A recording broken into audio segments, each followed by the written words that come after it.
Most Americans misunderstand Japanese public transit the moment they step onto a platform, and it has nothing to do with the language barrier. It has to do with silence.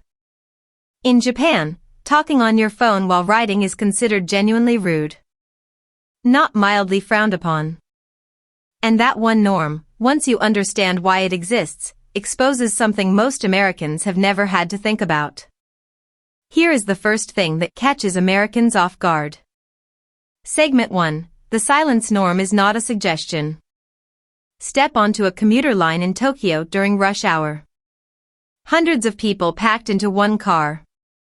Nobody is on a phone call. Nobody is playing audio without headphones.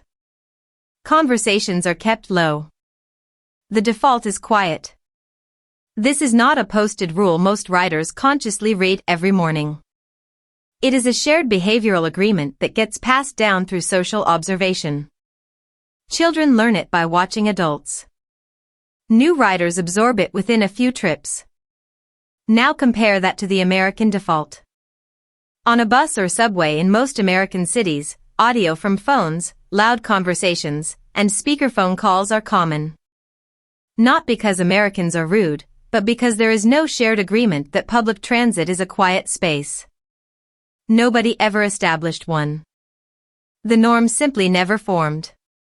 What Japan's silence habit actually shows is how much American public transit has struggled to build any shared behavioral culture at all.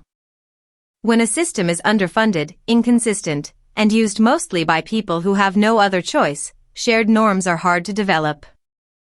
Japan's transit is used by nearly everyone, executives, students, elderly residents, so the pressure to maintain a shared standard is much higher. And that leads directly to the next thing Americans consistently misread. Segment 2. Precision timing is not an accident. Americans who visit Japan often comment that the schedules feel almost unrealistic. Departures happen at times like 8:47 and 9:03, not rounded to the nearest 5 minutes. And the vehicles actually arrive at those times. The common American reaction is amazement. But the deeper misread is thinking this is just a cultural quirk, that Japanese people are simply more punctual by nature. That framing misses the actual reason.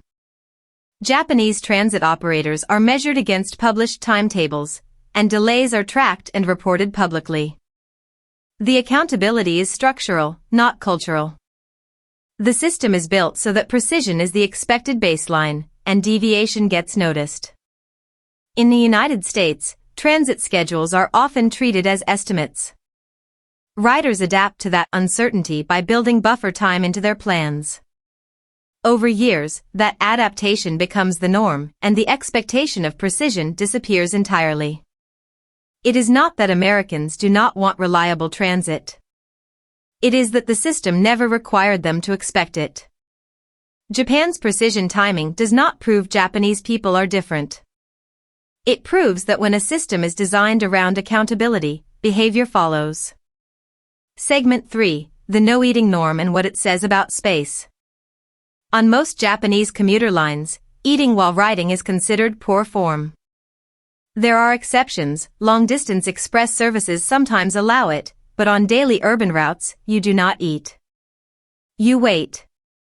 Americans find this one genuinely difficult to process, because American culture has deeply normalized eating on the go.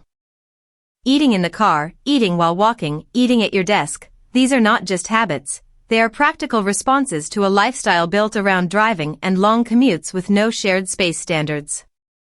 Japan's no-eating norm on transit is partly about smell, partly about mess, and partly about the same shared space logic behind the silence rule. When you are in a confined car with strangers, you adjust your behavior to reduce your impact on them. That is the underlying principle. What it reveals about American commuting is that most Americans have spent so long in private vehicles, where they answer only to themselves, that the idea of adjusting behavior for strangers in a shared space feels foreign. Not wrong. Just unfamiliar. The car is the dominant American transit experience, and the car is a private bubble. Japan's system is built around shared space as the default. That one structural difference explains more about the behavioral gap than any cultural stereotype does. Segment 4. What Americans actually get right. Here is the part most comparison videos skip. American transit riders in cities where the system actually works, certain subway lines, specific bus rapid transit corridors, do develop shared norms. Riders give up seats. People move to the back.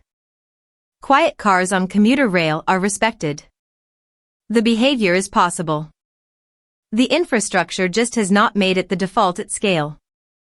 Japan's system is not proof that Americans behave worse. It is proof of what Americans do when the system is designed to support shared behavior rather than leaving it to chance. If you have ever wondered why Japanese convenience stores operate on a completely different level than anything Americans have at a gas station, the same shared space logic applies there too, and the gap is even wider than most people realize.